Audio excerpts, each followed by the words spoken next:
Water is one of the most valuable resources for industries, but also one of the most wasted.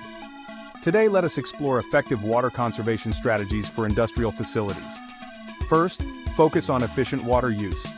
Regularly inspect and maintain equipment to prevent leaks and install smart meters to track consumption in real time. Next, implement water recycling and reuse systems.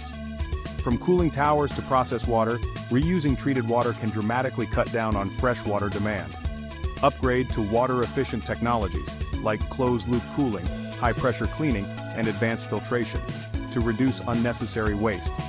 Do not forget rainwater harvesting and sustainable landscaping. Collecting rainwater and using native plants around facilities reduces the need for external water sources.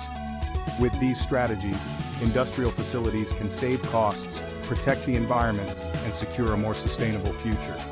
Because every drop counts. Follow us for more workplace sustainability insights.